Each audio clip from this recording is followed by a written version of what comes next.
Hi everyone, this is Claire at StudentRDH. So we have two guests today. They are classmates.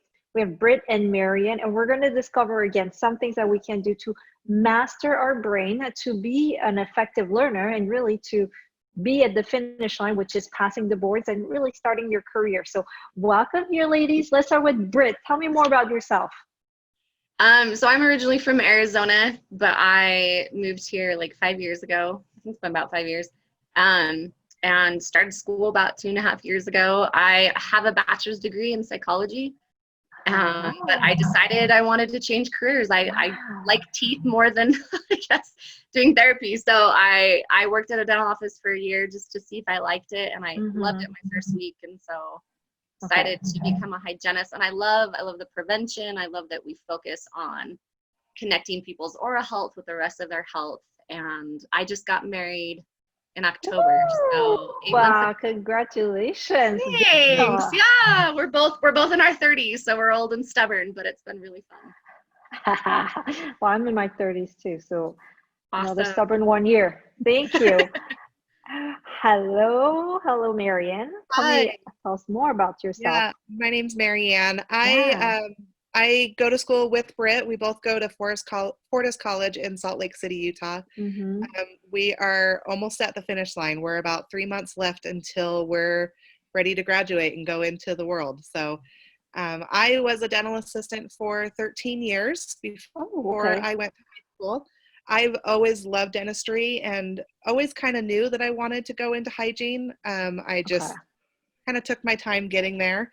I got married and married a man with 2 kids, and that was busy, and I finally decided to jump in and do it. So good. Yeah, I love it. I love everything dentistry. So I'm just excited to be here and learn from you.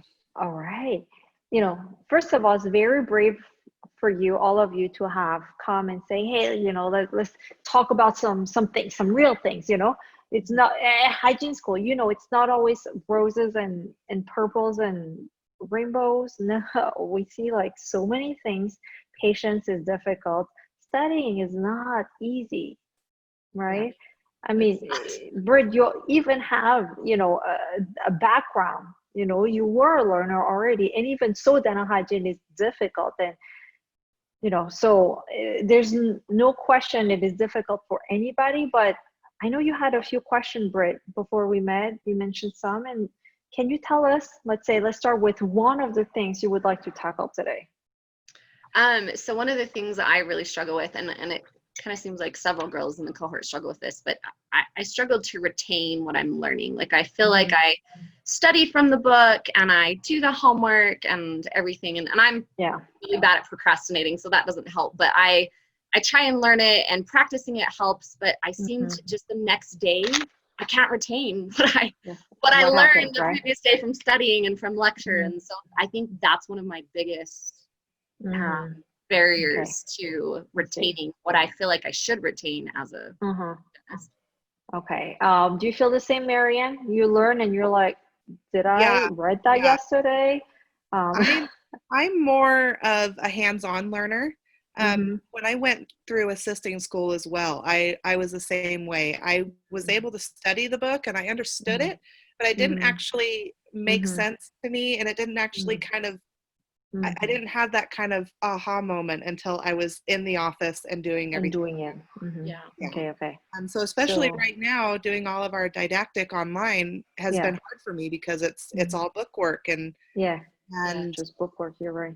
I need to. I struggle scheduling and having the right time to study and being able to remember everything from my book as well. So retaining it is definitely hard for me.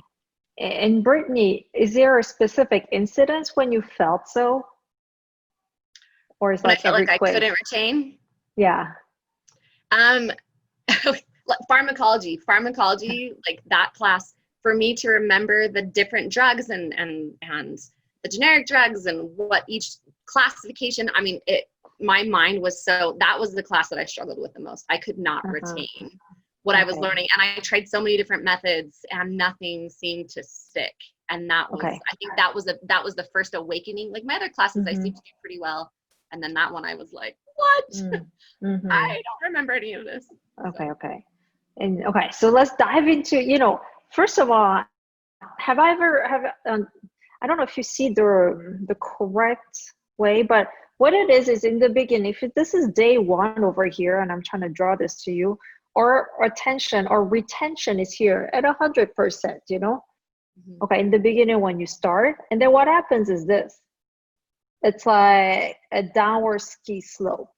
Yeah. Have you seen this curve yet? When I do my webinars, I kind of always show this. This is the curve of forgetting. It's like a real thing, okay? This is, scientists has experimented for 100 years already. And when we are here at day 7, okay, that's about 1 week, you are about like 10% of what you originally learned. So when you go to the exam 1 week later, there are a lot of weekly quizzes probably from your school. That's why your memory is so vague. And here, if you had one day, the next day, you're about 50% of what you retained, actually. So one day even makes a huge difference right here. Okay. So the problem is, okay, what can we do to go back up over here? Right. So there are two things. There are two things that I can talk about today. Is one of them is obviously memory techniques, and that's my specialty. And that's what I've been teaching, not just in dentistry, but people in software, for example. They're 40 years old and they still need to learn the coding, for example. So how do you remember things like that? And it's a very simple process, but let's think about a commercial or a movie. Is there a show or a movie that you watch and you're like, oh, I remember like the scenes, I remember the characters? Like, tell me one movie or something that you really enjoyed. I mean, I enjoy watching Friends a lot. My husband and I enjoy watching Big Bang Theory a lot. And yeah, it's a lot easier for us to retain the things that are happening on the show as opposed to like a pharmacology textbook. Right. What about you, Britt? The show, my husband and I like detective shows, so we watched Monk for a while, and now we're watching Psych, and we've seen Psych before. So we like kind of the humor involved with it. But yeah, same thing. Like I remember a lot from what I see in that show. Right. So let's think about what's in the shows, for example, that makes you excited and retain. There are a few things, right? They're suspenseful. Sometimes, especially in those shows that you watch, like Psych, it's suspenseful that you're trying to solve something. So your brain engaged. For Friends, for example, it's funny, like funny, like gives you those chemicals in your brain that is, what those chemicals are. So having the suspense or being funny, and what they do is, for example, in Friends, they have like laughs, right? It's like sound, and there's like, you can feel what they're going through as well. It's not just me watching like a blank sheet of paper with some numbers and some letters on it, like a pharmacology textbook. It's like colorful, you're in it, you're like riding the ride with them. So what it is again, chemicals in your brain, and those chemicals are like the sprinkles that's going to make everything stick together. So it's like the glue. Without that, our neurons are like that, and they do not really want to connect. They're like that. Okay, they're not friends yet. And you need this information to be connected to this to actually put the pieces together, right? So this is what's happening in pharmacology. You're just reading it again, but your mind is usually somewhere else because it's so not fun. Oh my God, is there something more interesting in life right now that I can binge on? So that's one thing, our mind, because especially right now, our minds are so trained to have something quick, like fun. We live in social media world when it's like, I want the dopamine. Dopamine is like the feel-good chemical in your brain. We're constantly overloaded with that. It's like drugs. Okay. So we're used to that. So don't blame yourself too much for not being able to focus or remember, because we kind of lost that touch. So anyways, to turn into something that is so freaking boring into something like Friends or Psych, what can we do there? Let's think about that for a second.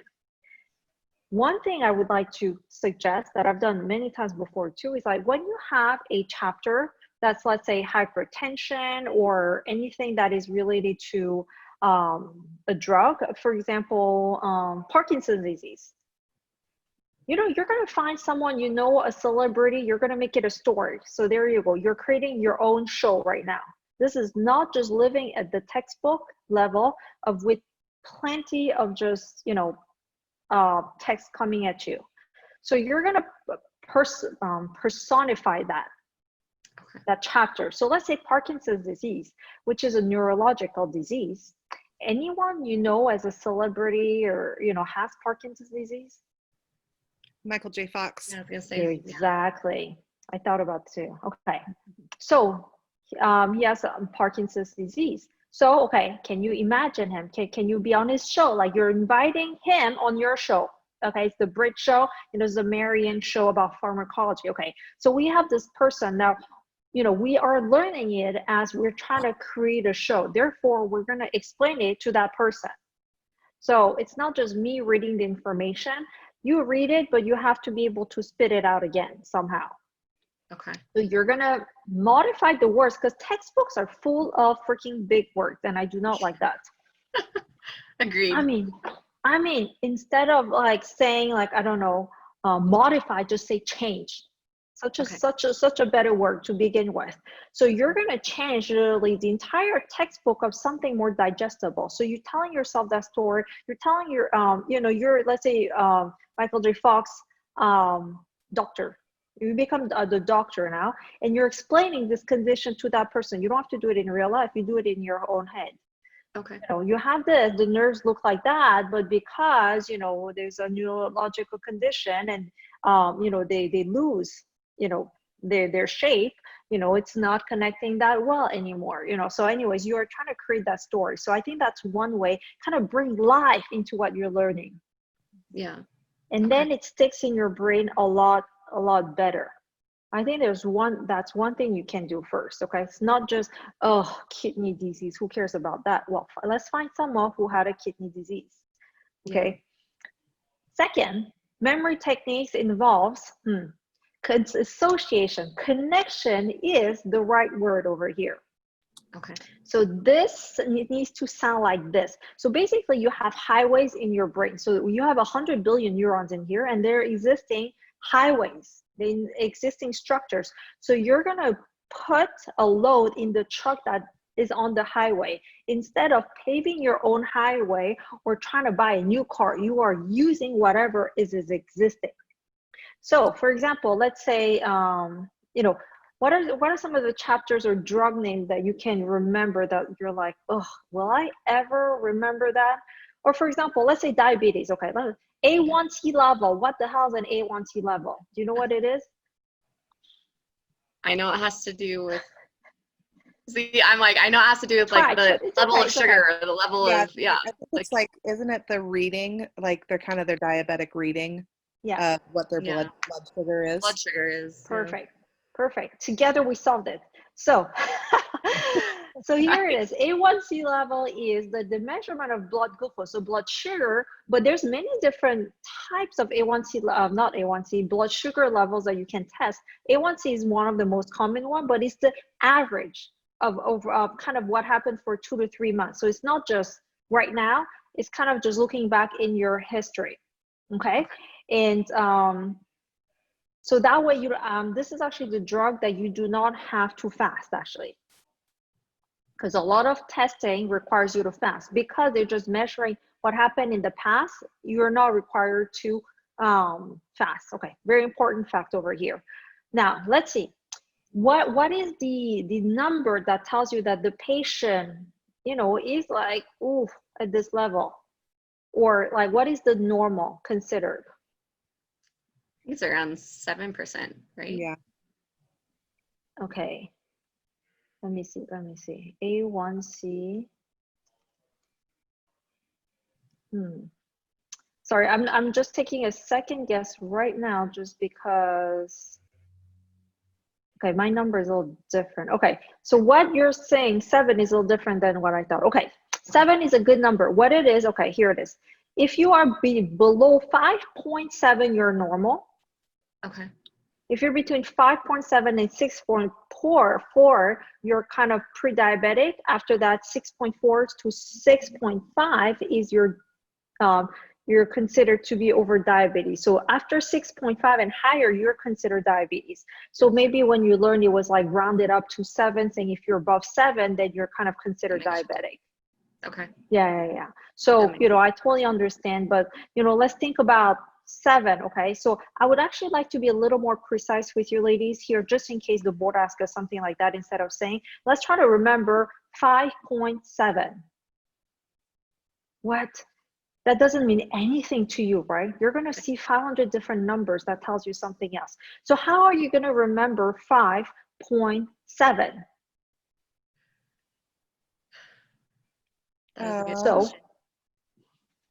So let me give you an example here of what we can do. We're using existing connections, okay? We're not trying to go nuts. Let's think about what we know already from our experience from like the day we were born. What I would do is, so 5.7 and below, you're normal, you're good, okay? Hopefully that's us. Hopefully I don't have diabetes. I have some pre-diabetes in my family.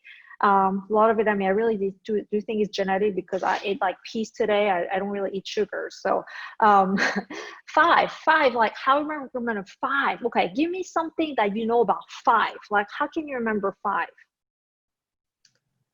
Well, to me, like 5 fingers on your hands. Okay, 5 fingers on my hand. Okay, what if I use my 5 fingers on my hand and do this? Like, what are you gonna? Where are we doing? Try this with me. What are we doing? High 5.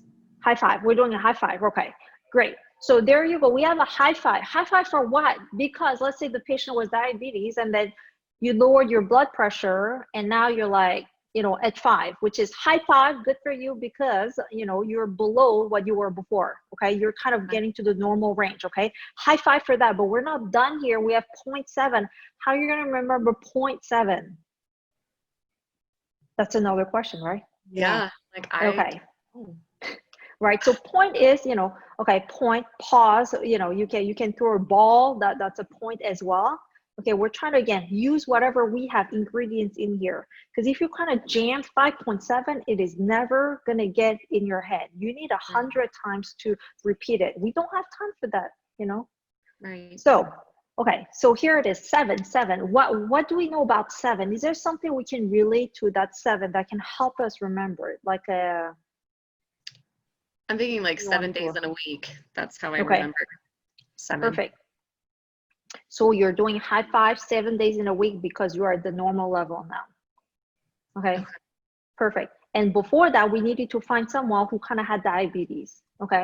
So I'm sure there's a lot of celebrities with diabetes, type 1 or type 2.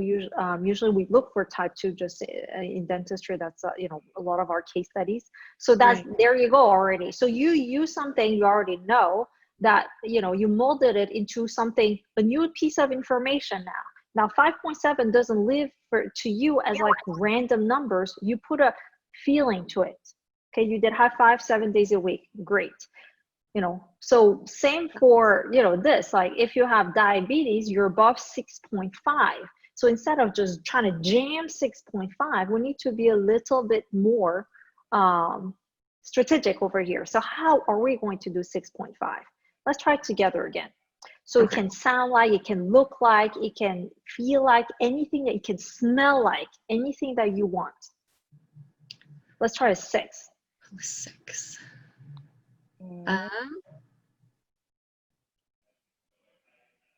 I'm horrible at these, at thinking of something on the spot. I know, I'm like, trying to think of something with 6. Yeah, it's okay. And sometimes it takes time to get through this, right? So that's why obviously StudentRDH, when I have something, I put it in the book, I give you the exercise, I kind of give you like, use this to memorize it. But, there's so many things that we have to do that we have to learn the skill on our own, trying to adapt it.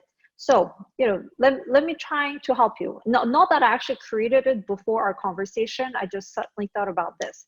It's not in the book yet. So 6, okay, let's try a shape now. A 6, does that look like kind of a fat hair, like a number 6? Like, try to really like focus on the big belly, like the round part. Okay, we have a big belly. Okay, So it doesn't have to be a person. It could be a character, whatever you want. It could be a bear, you know. Anyways, so I'm focusing on something that's big, that's fat. So usually fat, you know, diabetes level, you know, tend to go higher when you are, you know, more overweight. And when you lose weight, that's why you kind of, you tend to lose that. So anyways, I'm thinking more like, you know, thinking about fat right now, like being overweight. So that 6 shape gives me this. Okay, what about 5, you know? 5, oh. My thought was like, you don't give someone a high five if they're getting to become diabetic. I don't know, that's what came to my mind. Okay. Mary Anne, do you think that can work? If we that could work together? Yeah. Okay. Encourage someone and celebrate someone if they're having diabetes, you know. Say that again, please. You're not gonna celebrate or encourage or high five someone for getting diabetes. Okay. So let's put those two together. Then I like the suggestion. Let's try it. So you have, like, you know, person who got bigger. The doctor said you need to lose 100 pounds, but that didn't happen. The dot, okay, 6.5. 5 is a high five. Now, the only thing I'm concerned about is high five. We did it in the beginning because you're doing great, and we're not doing high five. So that's a little difficult, but it's okay. I think the image being fat already, or like being overweight, gives you enough clue to say, well, you're not going to give them a high five. So, you know, so, you know, I know it's not exactly as precise as sometimes I would like it to be, but it's still, you know, better. When you go to the exam and you see those numbers, you're going to still remember this. Yeah. Because like already I'm like, oh, that makes so much sense. Yeah. That really helps me to remember those numbers. So, you know, in a way, you have to be silly. You have to be like weird. Okay. But the weirder, the better. Like, that's why commercials are created, for us to, like, kind of like, you know, have fun in our brain. If they say, like, you know, take this drug in the A, B, C, D, and E, and awesome things are going to happen, like, I don't pay attention. Right. Okay. If that show was about, like, you know, boring documentary about facts, like, who cares? But it needs to have a feeling. So that's exactly what you did together over here. And if you had 4 different numbers in your test, in your national board examination, you will be able to say, you know, among those, if the question, for example, was like, you know, the patient is at like A1C level of like 6.8, you know, then you know that it would be above that threshold. Right. Does that make sense? Mm-hmm. Yeah, it does. Yeah. So the whole point here is, first of all, to try to put some feelings by giving it to a person, like trying to personify that thing that you're trying to learn. And then second, use existing things in your brain, like force a connection. I know it's not always easy, but force it. I know it's harder, but it's more effective than repeating it like 10 times and 20 times. Right. That makes sense. Can we do that a little bit more this week, next week, whatever you're learning? Yeah, for sure. I think that will help a lot. Awesome. You know, drugs, I mean, pharmacologists, I ask them all the time, how do you remember drugs? They do a lot of repetition. Repetition works. The problem with repetition takes time. Right. So if we don't have as much time, years ahead of us, well, you know, needs to be a shortcut, and this is the shortcut. Okay. Yeah. That makes sense. Perfect. So, you know, in a way, I hope this helps with like your first question, Britt, about, you know, I'm forgetting everything. How can I do better in remembering? I think that will help a lot, especially like when you talk about, you know, using real life examples and putting pictures in your mind of that, like using Michael J. Fox as someone, you know, that we can associate with that certain disease, with Parkinson's, like that will help me to remember more. Perfect. And, you know, I'm not a celebrate expert at all. Like, I'm fairly clear about it.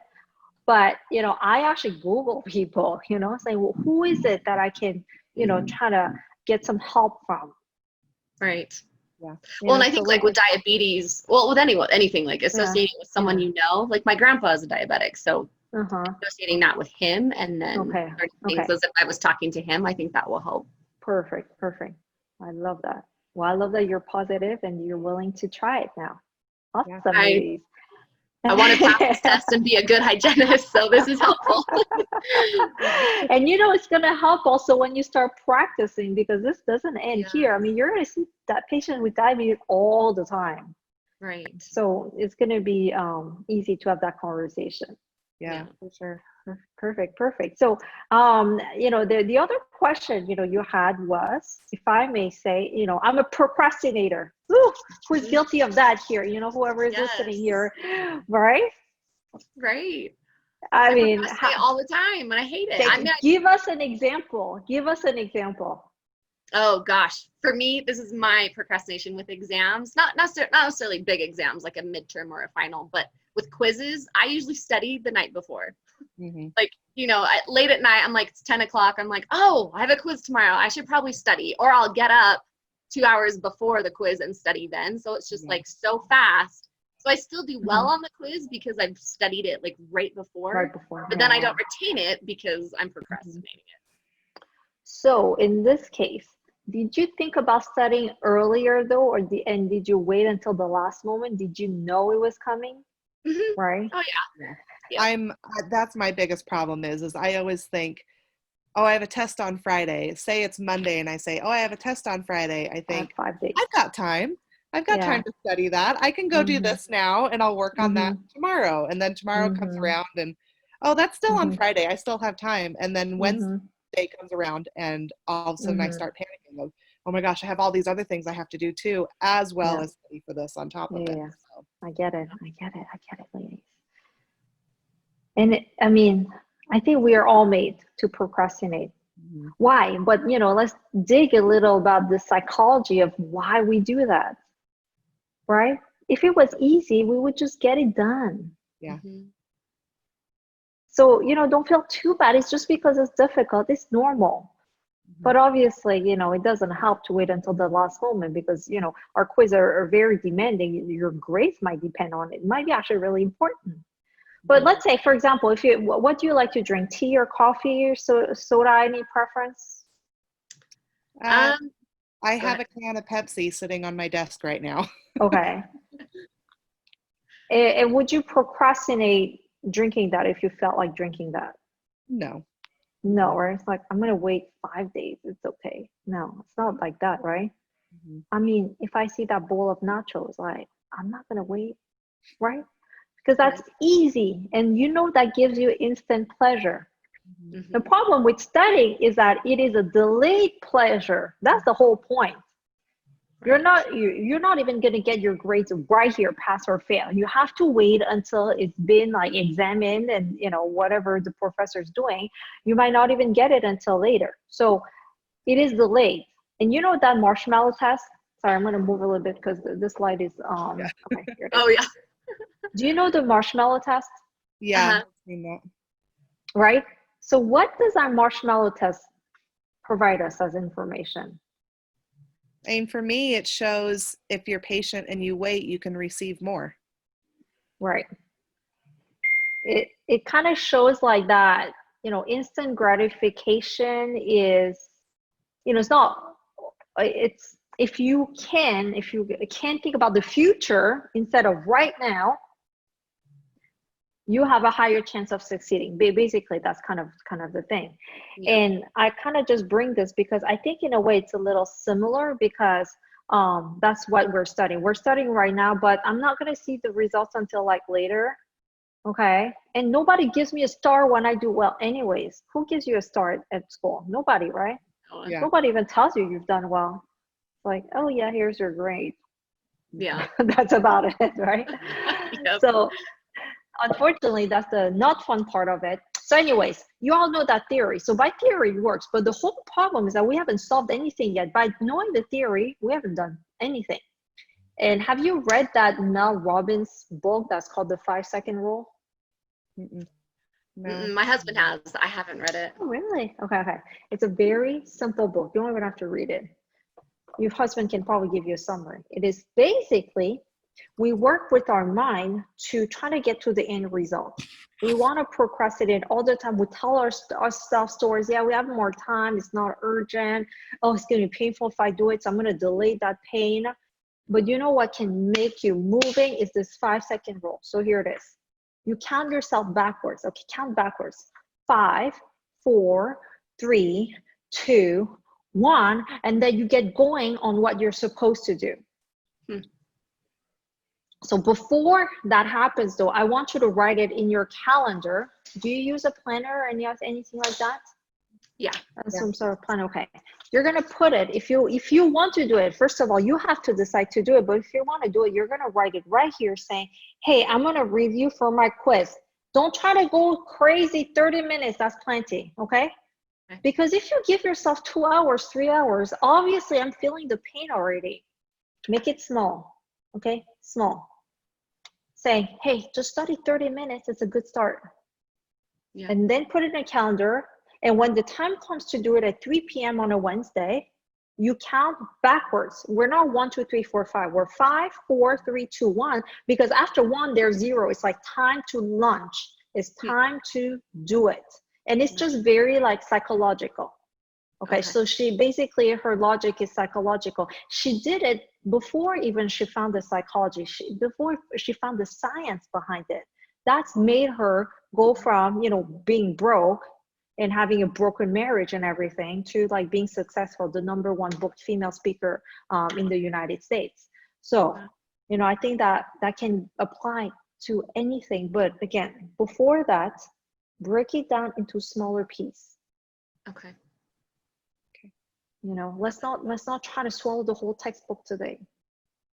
Yeah. I think that's my problem is like I look at all that I have to do, and instead of breaking it down, I'm like, I have to get all of this homework done or study for this quiz in 2 hours, and then it overwhelms me, and then I keep putting it off. So I like this idea of like, let's break it into small increments, and then if I start to feel like I want to put it off, use that rule. I think that will help. Yeah. Great. So, you know, it's up to you how you want to break it. You can say 5 pages, 30 minutes, whatever that means to you.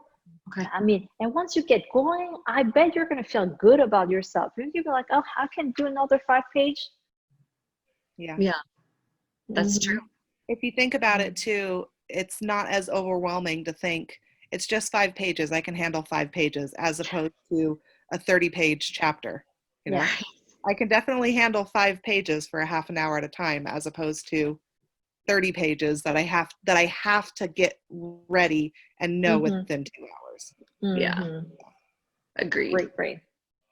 I love that, ladies. You are, you know, really taking this information in, and it seems like you're ready to just jump on board already, you know, do this technique. So, you know, it's like chopping our food. It's like, you know, I'm not going to swallow the whole apple. It's not going to happen. Yeah. I'm scared of it. Just think about it. If you chop it, that's how we eat it. It's like anything we do in life. Yeah. Very true. Point. Yeah. Even mortgage payment. I mean, if you have to pay $1 million right now in cash, that's why there's something called a mortgage, right? So we can chop it into smaller components, digestible, and manageable psychologically as well. It's the same concept. Okay. All right. You know what I would love to, you know, I just try it out, and, you know, don't feel depressed if you're like, can't get it right in the beginning. It might still, you know, take you, because the reality is like nobody's actually a procrastinator when you were born. We are all born the same way. What it is, like, we build mechanism and walls in our mind and our brain to make us comfortable with this procrastination. So we created an entire habit of procrastination. Nobody has really that character per se. We all want to be successful at the end. Nobody's saying, hey, I'm okay just falling behind and like not getting to the exam. We all want to get there, but we just the how that's important here. Yeah. Right. And I don't think you ladies need any motivation piece from me, because you're already at school. You know, I know you want to get to the finish line, right? And we're almost done, so we're like extra motivated to ready to jump up, ready to say goodbye. And I totally agree. School life is so hard. It is. So anyways, let's try that. Like the small components, change your habit a little bit. Okay. Great. And, you know, I just wanted to open this now. I think this goes a little bit with your, you know, studying habits that you mentioned, Britt. You know, there's so many habits that we can build, but anything specifically you want to tackle, you know, Marian as well, feel free to jump in. So I think one question that I have right now, we're in process of care 3, and that the book that we're given is very compact with a lot of information. And after talking with some of the girls in my cohort, and in my case, I've just kind of skimmed over chapters. Like, I'm not really reading them anymore because it's so much information, and the chapters are like 50 pages long. So what would you suggest as far as like studying that kind of a book? Like, how do we study it in a way that will help us to learn it best? How much time do we have? Do you have the timeline for yourself? It's 2:45. Oh no, sorry. I'm talking about like how long do you want to invest in this book? Like 2 months? Like when is your target date for finishing the book? We finish in 2 weeks, 2.5 weeks. Oh, so you have about 2.5 weeks to finish that book. Yeah. Oh, okay, good point. Okay. Whew. Okay, so we need to we need to load our spring right now, first of all. Yeah. And in that case, and I haven't seen the textbook, but I'm pretty sure it's comprehensive. So what I want you to just see is like you skimmed over, which is already awesome. Because you know what, even if you're not retaining information, your brain is like prepping yourself to kind of like get it ready. Okay. It's like when you're like driving by like a neighborhood and you potentially are interested in renting or buying something, you're just preparing yourself. You're not really there yet. So the brain is doing amazing things while you're not thinking too, okay? So you did the prep work already. Now let's see what we can do. I don't think you have maybe like 2-3 chapters that you have to finish per day if you want to actually finish the entire textbook. So, you know, we have to really jump fast. However, this is what I would do. You're skimming through it, but when you're skimming through it, are you finding keywords? Like, are there some focus, or are you just trying to read it top to bottom? I usually try to pick out kind of keywords that stick out. Yeah. Ones that I've probably seen before that, oh yeah, I've seen Addison's disease before. I have an idea of what that is, you know. And then from there I can kind of skim through that topic of things that I've retained and remembered from before, or things that I can kind of categorize things that I remember from it and things that I need to review a little bit more of. Perfect. I think that's a really good start. That was actually very similar to what I was going to say, is that what you have to gain time. So you have to give and take, but you have to like go fast. Okay. When you feel like, I know this, then you're like fast. Okay. You're skipping. And then you have to slow down when there's speed bumps, when you're like, do I remember this? No. Yeah. So you are taking your time a little bit more here, but you need to go like fast and slow, like depending on what the content is, because you don't want to spend more time on diabetes if you know diabetes already. Yeah. So I would say kind of just like, you know, pretend you know this, really quick review, and then jump to the next chapter. And so I think that's very similar to what you have said, but also this is it. You have to decide before you get into the chapter, how much time are you going to give yourself per chapter? Okay. Because you don't want to be like, oh, it's been 5 hours, I'm still stuck on like chapter 3. Then you're going to give up on the rest. Yeah. So we got to keep moving no matter what happens. You're like 5 minutes per page, like, you know. So get the traffic moving, because once you get stuck, it's going to hard to finish the book. You're going to feel mentally exhausted already, and you're going to feel yourself like you're, you know, failure. You haven't done it. You're going to, you know, not be successful. So like kind of put yourself on the timer, and I'll tell you that is, I think, more important than say, I really don't know this, and like keep diving into this subject. Right. So would you suggest, oh, sorry. No, go ahead. Would you suggest maybe using a timer as well? Like if I am like, okay, 5 minutes per page, then I have a timer set, and when it goes off, I move on to the next. Is that helpful? Yes. I mean, I time myself when I do my work. I time myself. Okay. I give myself 30 minutes. Claire, you got 30 minutes to finish this. It makes me mentally sharp because I know I don't have time. Yeah. And it like really is like a good marker saying I finished it within 30 minutes. Holy cow, I feel great. Yeah. Okay. Or you're going too slow. So a timer is a great way. You can say, 3 pages per, like once you get in the rhythm, you will be able to assess. It's hard for me to tell you how much time you have to spend, but you have to do the math on your own. Okay. And it helps you be more accountable, I think. I've gone to some study groups where we've said, okay, we're going to spend 40 minutes on this chapter, and when that's up, we're going on to the next chapter. Exactly. So we're not going to talk, we're not going to socialize, we're going to focus just on the chapter, and it keeps us accountable and on tap. Yeah. And honestly, I mean, that is awesome. I love it, this 40, because it gives you like a sense of urgency. If you give me only 40 minutes to shop, I'm gonna run up and down the aisle. Like I'm motivated. Yes. But if you give me 4 hours, it's the same concept. Okay. And lastly, just when you don't have time, okay, how do you take notes usually, or what is your strategy? I try to take notes. Yeah, like I'll either type them up or I'll write them in the book. Like I'll highlight things in red that I think I like need to know. Red's always my go-to color. Like this is important. You need to remember this. Yeah. Okay. I do that as well. I try to take notes, but I also kind of color coordinate. If I know I've seen it on a past quiz, I'll highlight it a different color. If I've seen it reviewed somewhere, I'll highlight it a different color. So just kind of an association with different colors. Okay. So what I would say is that is awesome. Don't try to write too much at that point, because again, we're battling against time. So if you want to be on that clock, maybe you write a few sentences maximum per chapter, some keywords, but let's not get crazy on like writing exactly like the textbook, right? Yeah. Okay. So yeah, I mean that was an excellent question.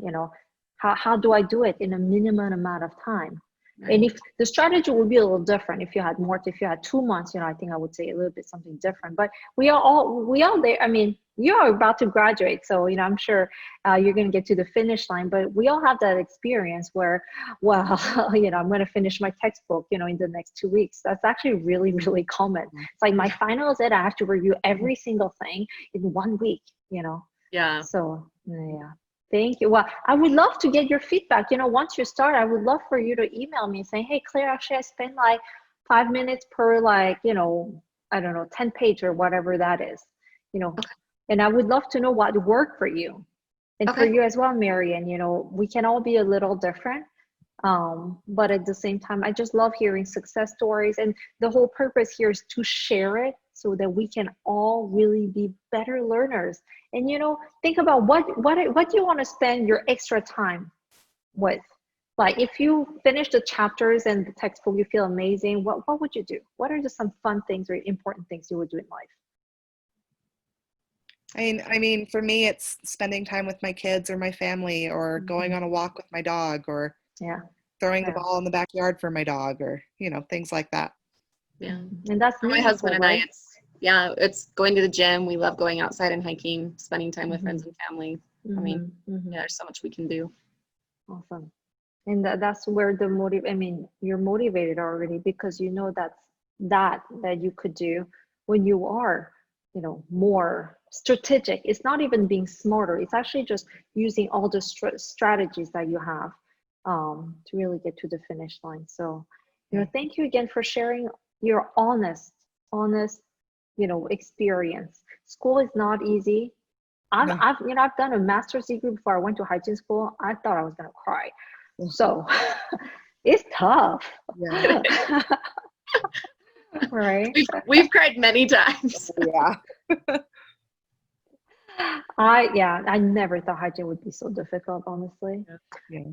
Same. But but I really wish you the best. You have about a few months until you graduate and being able to really being able to get out in the big world. And I wish you the best in everything you do from here. So grateful. Fortis, I talked to your program director and the faculty members quite a lot, actually. And if you have other questions for me, I'm available here. Okay. We had a couple of questions about the StudentRDH packets, but do you want us to email that to you, those questions, or do we have time? would be great. Just because, if that's okay. Yeah, I'll just email you my question. So. Perfect. And I would love to be able to, answer them more thoroughly over there. And, if you want to get another chat, that is fine as well. Okay, awesome. Yeah. Thank you, Claire. This was very helpful. Thank you. Yeah, thank you. I'm excited for you ladies. I hope you can implement even one thing that we learned here today. And I am looking forward to hear back from you. Okay, great. Thank you so much. Thank you. All right. So that was Brittany and Mary Anne in Utah, Salt Lake City. Beautiful place, beautiful place. I mean, I'm awed by the landscape that you guys have over there and the mountains. Yeah, so beautiful. All right. But hey, the next thing I want to hear is like 2 letters, okay? Always ask. I passed, that's it. You don't even have to say anything on your email. I passed, that's it. Or say I'm done, whatever you want to say. Okay. Okay? I'm going to be waiting for that in a few months from now. Okay. We definitely will. Awesome. All right. Take care, ladies. See ya. Bye. Bye.